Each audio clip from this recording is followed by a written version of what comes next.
1월 3주차 월요일부터 27일 수요일까지 일부 소식 알려드리겠습니다. 요즘에 이제 세상을 보면 뭐뭐답게가 없어요. 좀 사람이 사람다워야 되고, 어른이 어른다워야 되고, 부모가 부모다워야 되고, 학생이 학생다워야 되는데, 이게 왜 이렇게 이 꼴로 바뀌었는지 도저히 이해가 안 돼요. 소수의 아주 사악한 자들이 약자랑 피해자들을 이용해서 위선적으로 세상을 만들지 않았나 판단이 됩니다. 백신 생산 및 공급에 대한 불확실성이 가중되면서요. 세계 경제 회복이 당초 예상했던 것보다 더딘 속도로 진행될 것이라는 전망이 다보스 어젠다 2021년에서 제시됐습니다. 코로나19 대응 과정에서 세계 각국이 쏟아본 유동성으로 주식시장의 과열 양상이 나타나 일정 부분 시장이 조정될 수 있다는 관측이 나오고 있고요. 달리오 회장은요, 정부가 많은 채권을 발행하고 중앙은행이 이를 매입하는 방식으로 취약한 특정 부문에 자금을 공급하는데 이는 매우 위험한 방식이라고 지적을 했죠. 그리고 만약 우리가 코로나19와 유사한 위기를 한 차례 더 경험한다면 이에 대비할 수 있는 쿠션은 더 이상 존재하지 않을 것이라고 덧붙였어요. 올해 만약에 코로나 백신이 무용지물이라는 소식이 들리거나 주식 폭락같이 아니면 어느 한 국가에서 IMF급 경제위기가 터지면 더 이상 대비책이 없습니다. 지난해 한국 경제가 코로나19 타격을 받으면서 1998년 외환위기 이후 처음으로 국내 총생산이 전년보다 줄어들었습니다. 이제는 최초 세계 역대급 이런 거 이제 와닿지도 않습니다. 전년 대비 GDP는요 1.0% 감소했고요. 성장률은 마이너스 1%였습니다. OECD는 지난해 미국 성장률은 마이너스 3.7, 일본은 마이너스 5.3, 독일은 마이너스 5.5% 예상합니다. 지난해 경제는 내수가 괴멸적인 타격을 입었고 올해는 더 타격이겠죠. 기업이 수출 및 투자로 사실상 한국 경제를 먹여 살렸으며 정부의 적극적인 지출로 성장률은 1%포인트 올렸습니다. 더 이상 우리 카드가 있을까요? 없을 것 같은데요, 저희는.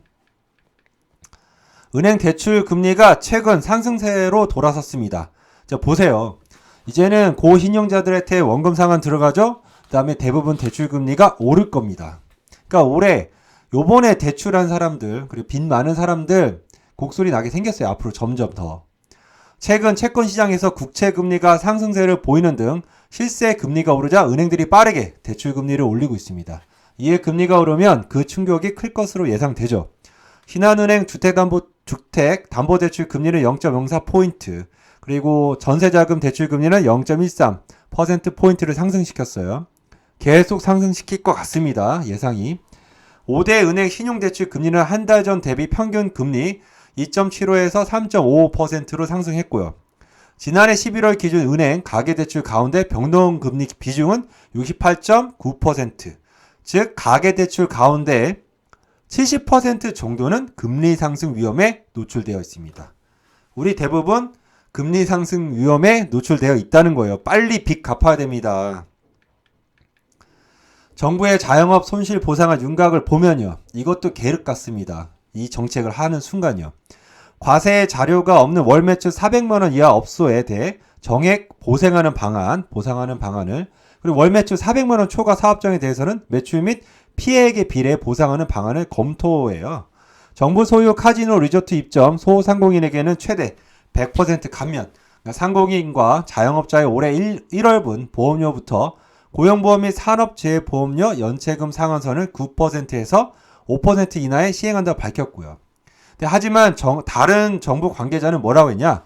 이거 잘 들으셔야 돼요. 손실보상 내용이 관련법에 반영되려면 2월 이후가 돼야 하며 4월 재보궐선거 이전에 지급될 가능성은 희박하다고 말했습니다. 그러면 이건 뭐냐? 선거용이라는 거죠. 코로나19로 피해를 입은 소상공인을 위해 마련된 소상공인 2차 금융지원 프로그램 대출금리가 최대 2%포인트 인하된 이후 수요가 3배 가까이 증가한 것으로 나타났습니다. 이자가 2%밖에 안 될 거예요. 근데 5대 은행을 통해 지난 18일부터 22일까지 시행된 소상공인 2차 대출 건수는요, 7,378건, 대출 총액은 1,331억 원, 짓게 됐고요. 최고 금리는 이제 4.99%에서 3.99%로 낮추었고요. 일부 은행은 2% 금리로 운영하기 시작했습니다. 근데 이게 아마 한 5년간은 이자만 내다가 원금 상환이에요. 지난해 3월부터 4월 두 차례 소상공인 금융지원 프로그램을 이용한 인원은 약 79만 명. 얼마요? 79만 명이에요. 그리고 금액은 18조 3천억 원에 달았습니다. 이 중에 80%는 못 갚지 않을까요? 추가 대출이 시작된 18일부터 22일까지 닷새 동안 총 1만 3,060건이 접수된 것으로 파악됐습니다. 연매출 30억 원 이하인 자영업자들이요, 평균 26만 원 상당의 카드 수수료를 돌려받게 됩니다. 저도 받을 수 있네요. 금융위원회 및 여신금융협회는요, 올해 처음으로 영세 및 중소 카드 가맹점으로 선정된 19만 곳에 499억 원 상당 수수료를 돌려준다고 26일 밝혔습니다. 부동산 이야기죠. 부동산 시장에서요, 2030 청년층 비중이 급속도로 높아지면서 이 중 첫 집을 매수한 사례가 늘어났습니다. 제 개인적인 생각인데요. 요번에 2030 빚 때문에 무너지면 아마 죽을 때까지 못 갚을 겁니다. 빚을. 이는 부동산이나 주식 가격이 폭등하면서 현금 가치에 대한 신뢰가 떨어진 점도 이들의 매수세를 부추기는 원인으로 꼽고 있습니다. 2020년 생애 첫 부동산 매수자는요, 70만 4,172명으로 2019년에는 56만 2,509명에 비해 20% 증가했습니다. 근데 중요한 건 이 주택이 싸게 구매했냐? 비싸게 구매했죠. 그리고 현금으로 다 주고 구매했냐? 아니죠. 대출해서 구매했죠. 그러니까 은행은 파티죠.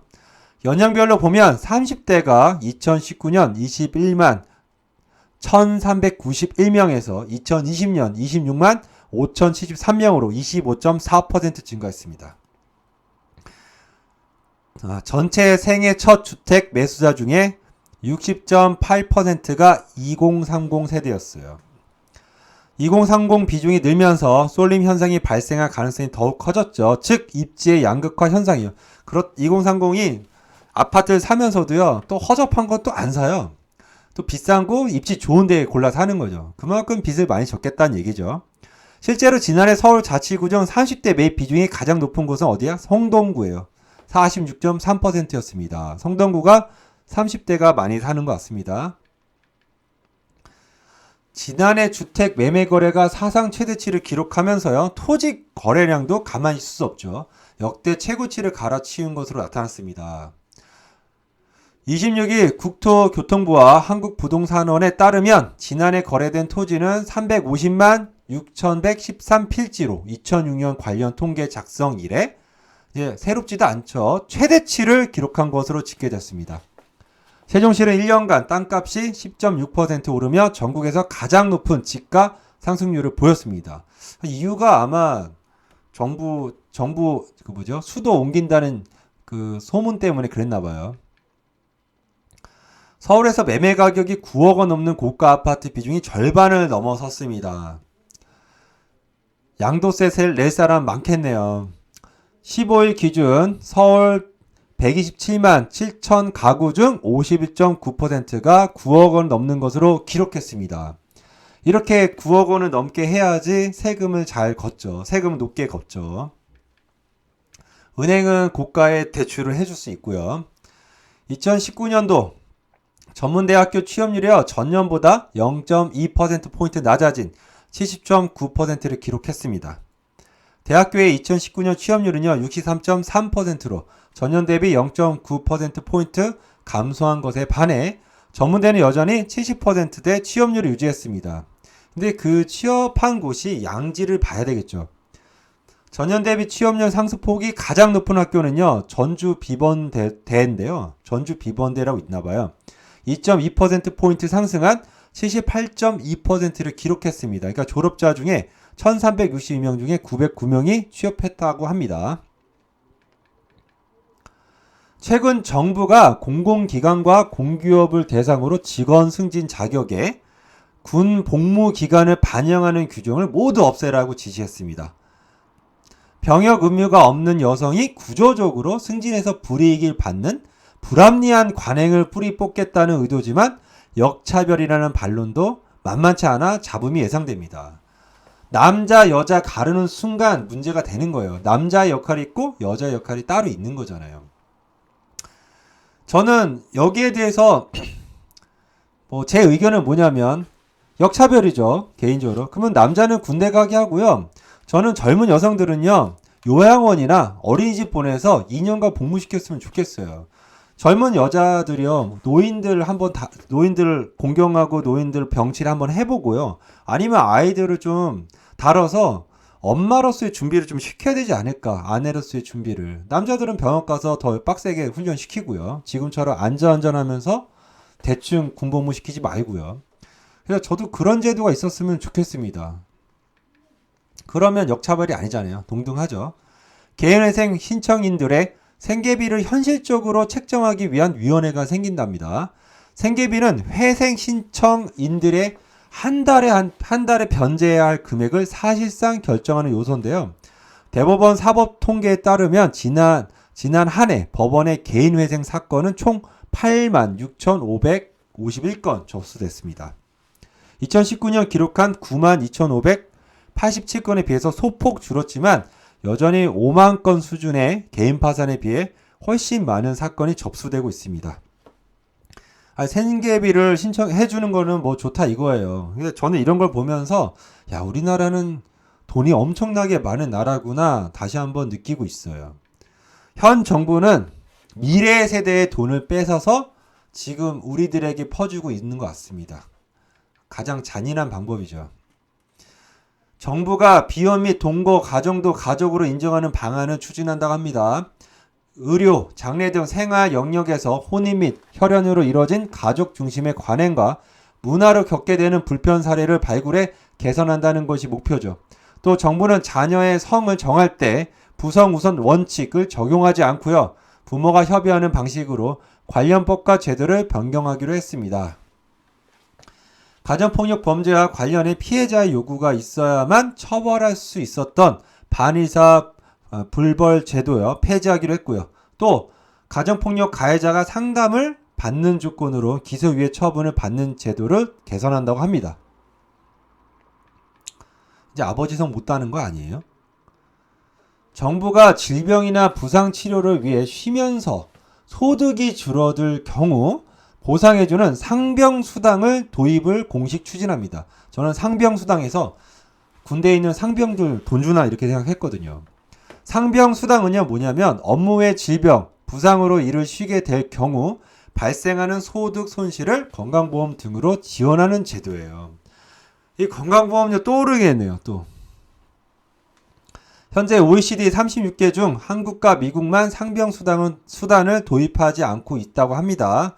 현재 상병수당 도입 필요성에 대한 공감대는 어느 정도 형성되었지만 실제로 도입할 경우 사업주 부담이 커질 수 있어 구체적인 지급 기준 등에 관해 논란이 예상됩니다. 더 큰 문제는 재원이에요. 지금 세금을 내는 사람은 더 많은 세금을 물어야 될 것 같아요. 솔직히 얘기해서. 4일 이상 내원 입원한 노동자에게 최대 365일까지 이전 소득의 50%를 지급할 경우 총 1조 1304억 원이 소요되는 것으로 나타났습니다. 세계 소식입니다. 모더나가 남아프리카 공화국에서 발생한 코로나19 변이 바이러스에 대응하기 위해 새로운 백신의 개발에 나섰습니다. 그럼 이제 의문점이 들죠. 그러면 지금 백신은 뭐예요? 물백신 아닌가요? 남아공 변이 바이러스에 대해서는 효과가 감소해 신약 개발 임상 시험을 하고 있다고 밝혔죠. 모더나는 자사 백신이 남아공 변이 바이러스에 대해 효과가 떨어지며 특히 노인들에게 치명적인 결과를 초래할 수 있다고 경고했습니다. 그러면 우리 모더나마저도 의미가 없는 거예요. 남아공 변이 바이러스 때문에요. 현재 전 세계 19국 누적 확진자는 26일 1억 명을 넘어선 것으로 집계됐습니다. 누적 사망자 수는 214만 9,496명으로 집계됐고요. 전 세계 인구 중 1.3%가 코로나19에 감염된 적이 있는 셈입니다. 중국 압박을 미국 포함 유럽이 하는 것 같습니다. 독일이 일본의 해군함선을 파견하는 것을 검토하고 있어요. 영국도 일본과 합동훈련을 실시하기 위해 최신 항공모함을 파견한 것으로 알려진 가운데 미국에 이어 유럽 국가들도 대중 견제에 시동을 걸고 있다는 분석이 나오고 있습니다. 독일 군함은요, 일본, 호주, 한국에 정박할 것으로 예상이 되고요. 남중국해를 항해하는 방안도 고려 중인 것으로 알려졌어요. 한편 중국은요, 중거리 탄도미사일 발사대를 동서부 지역에 배치했다고 홍콩 사우스 차이나 모닝포스트가 보도했습니다. 만약에 전쟁 위기가 있다, 그러면 저는 남중국해, 그 두 번째는 이란 이렇게 보고 있어요. 반도체 부족으로요, 글로벌 자동차 업계가 감산에 나선 가운데 미국, 일본, 독일 등 대만의 증산을 요청했습니다. 그러니까 특정 국가의 반도체를 비롯한 부품 증산 협조를 구하는 것은 이례적인 일로 그만큼 공급 부족 문제가 심각하다는 것을 보여준다는 분석이죠. 또한 차량용 반도체는요, 이율이 그렇게 높지 않고요. 수급이 또 안정되면 가격이 하락할 염려가 있어서 업체들이 많이 투자하지 않다고 합니다. 그러니까 이제 자동차 업계에서는 이제 부담이 되고요. 지금 러시아가 제가 보기에는 푸틴이 너무 많이 해먹었어요. 내려올 때가 된 것 같습니다. 독재가 사라져야죠. 러시아의 이제 야권 운동가 알렉세이 나발리의 석방을 촉구하는 규모 시위가 23일 러시아 전역에서 벌어졌습니다. 푸틴 대통령의 정적으로 알려진 나발리는 이제 독극물 공격을 받고 독일에서 치료를 받은 뒤 귀국했지만 곧바로 이제 구금됐다고 합니다. 그러니까 이에 러시아 당국은 모스크바 시위 참가자가 약 4,000명이라 밝혔는데 로이터 통신은 4만 가량을 추산하고 있어요. 엄청나게 많은 인파가 몰린 거죠. 4만 명 가량이면. 그리고 이날 러시아 경찰이 참가자 3,000명을 체포했다고 합니다. 참, 러시아도 잘 지켜볼 필요가 있습니다. 여기까지 하겠습니다. 감사합니다.